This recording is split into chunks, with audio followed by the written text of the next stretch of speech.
Hello friends, welcome back to my channel. ఈరోజు recipe వచ్చి onion fried rice. ఈ onion fried rice అనేది ఎలా చేయాలి అనేది మనం ఈ వీడియోలో చూద్దాము. అంతకంటే ముందుగా మీరు కనుక మన ఛానల్ ఫస్ట్ టైం చూస్తున్నట్టయితే లైక్ చేయండి, షేర్ చేయండి, సబ్స్క్రైబ్ చేయండి. పక్కనే ఉన్న బెల్ ఐకాన్ని ప్రెస్ చేయండి. బెల్ ఐకాన్ని ప్రెస్ చేయడం వల్ల నేను ఏ వీడియో అప్లోడ్ చేసినా ముందుగా మీకు నోటిఫికేషన్ వస్తుంది. ఇప్పుడు ఈ ఆనియన్ రైస్ అనేది చాలా టేస్టీగా, చాలా ఫాస్ట్గా అయిపోతుందన్నమాట. ఇది మనం ఎలా తయారు చేయాలి ఏంటి అనేది ఈ వీడియో చూసేద్దాము. ఇప్పుడు మనము ఏమేం పదార్థాలు కావాలో చూద్దాం.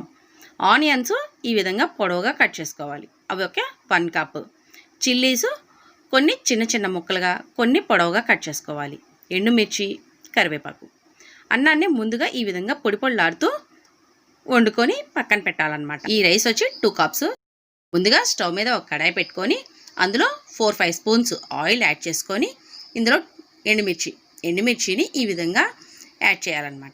యాడ్ చేసిన తర్వాత ఎండుమిర్చి బాగా ఫ్రై అయిన తర్వాత మనం ఇందులో తాలింపు గింజలు అనేవి యాడ్ చేసుకోవాలి. జీలకర్ర, సాయమినపప్పు, ఆవాలు, పచ్చిశనగపప్పు ఇవి అన్నీ వేసుకొని చిటపటలాడే వరకు ఈ విధంగా ఫ్రై చేసుకోవాలి. అవి బాగా వేగిన తర్వాత మనం ఆనియన్స్ ఈ విధంగా మనం పొడవుగా కట్ చేసుకున్నాం కదా, అంటే మనకి ఇది ఆనియన్ ఫ్రైడ్ రైస్ కదా, అందుకని కొంచెం ఆనియన్స్ ఎక్కువే పడతాయి అన్నమాట. చూసారు కదా, మనం ఈ విధంగా ఆనియన్స్ని యాడ్ చేసుకొని బాగా ఫ్రై చేసుకోవాలి. ఒక 2 మినిట్స్ ఫ్రై చేసుకున్న తర్వాత చిల్లీస్ని కూడా ఇందులో యాడ్ చేసుకోవాలి. చిల్లీస్ యాడ్ చేసుకున్న తర్వాత కరివేపాకు కూడా యాడ్ చేసుకొని ఈ విధంగా బాగా ఫ్రై చేసుకోవాలి.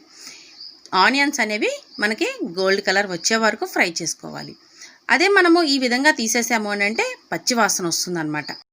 ఆనియన్స్ త్వరగా వేగాలి అని అంటే అందులో సాల్ట్ అనేది యాడ్ చేసుకున్నామనుకో మనకి ఆనియన్స్ త్వరగా వేగుతాయి అన్నమాట. అందుకని ఎప్పుడైనా మనం ఆనియన్స్ ఫ్రై చేసుకునేటప్పుడు కొంచెం సాల్ట్ అనేది యాడ్ చేసుకోవాలి. ఇందులో ఒక 1/2 స్పూన్ పసుపు కూడా యాడ్ చేసుకున్నాము. ఈ పసుపు కూడా యాడ్ చేసుకొని ఈ విధంగా ఆనియన్స్ అనేది మనము బాగా ఫ్రై చేసుకోవాలి. ఇందులోకి కొంచెం అల్లం వెల్లుల్లి పేస్ట్ యాడ్ చేసుకుందాము. ఈ విధంగా మనము 2 స్పూన్స్ అల్లం వెల్లుల్లి పేస్ట్ యాడ్ చేసుకొని ఆ అల్లం వెల్లుల్లి పేస్ట్ అనేది పచ్చివాసన పోయే వరకు ఈ విధంగా బాగా ఫ్రై చేయాలి. అప్పుడు మనకి ఈ అల్లం వెల్లుల్లి పేస్ట్ కూడా ఆనియన్స్కి బాగా పడుతుంది. ఈ విధంగా ఆనియన్స్, అల్లం వెల్లుల్లి పేస్ట్ ఈ విధంగా బాగా మిక్స్ చేసుకొని బాగా ఫ్రై చేసుకోవాలి. ఇందులో వచ్చి ధనియా పౌడర్ యాడ్ చేసుకున్న తర్వాత ఈ విధంగా బాగా మిక్స్ చేసుకోవాలి. మిక్స్ చేసుకొని అది కూడా ఒక 2 సెకండ్స్ ఈ విధంగా బాగా ఫ్రై చేసుకోవాలి. చూసారు కదా, మనకి దాదాపు మొత్తం మసాలా మొత్తం బాగా వేగిపోయింది. ఇందులోకి కొత్తిమీర యాడ్ చేసుకోవాలి. ఆ కొత్తిమీర యాడ్ చేసుకున్న తర్వాత మనం ఆల్రెడీ రైస్ ఈ విధంగా బాయిల్ చేసుకున్నాం కదా, ఈ విధంగా పొడి పొడిలాడుతూ ఉండాలన్నమాట. ఎప్పుడైనా మనం ఫ్రైడ్ రైస్ చేసుకునేదానికి ఈ విధంగా మనకి పొడి పొడిలాడుతూ ఉండాలి. ఇది మొత్తం అన్నానికి ఈ విధంగా మసాలా పట్టే విధంగా ఈ విధంగా బాగా మిక్స్ చేసుకోవాలి. చూసారు కదా, మొత్తం మిక్స్ అయిపోయింది. ఇప్పుడు ఇది సర్వింగ్ బౌల్లోకి తీసుకుందాం. చూసారు కదా ఎలా ఉందో, చాలా టేస్టీగా, చాలా త్వరగా, చాలా ఫాస్ట్గా కంప్లీట్ అయిపోతుంది. ఈవినింగ్ స్నాక్ లాగా, లేదు మార్నింగ్ టిఫిన్ టైప్ను, అలా రోజు టిఫిన్ తినే బదులు ఇదైనా కొంచెం డిఫరెంట్గా మనం ట్రై చేయొచ్చు. ఎలా ఉంది ఫ్రెండ్స్? ఈ వీడియో మీకు నచ్చిందా?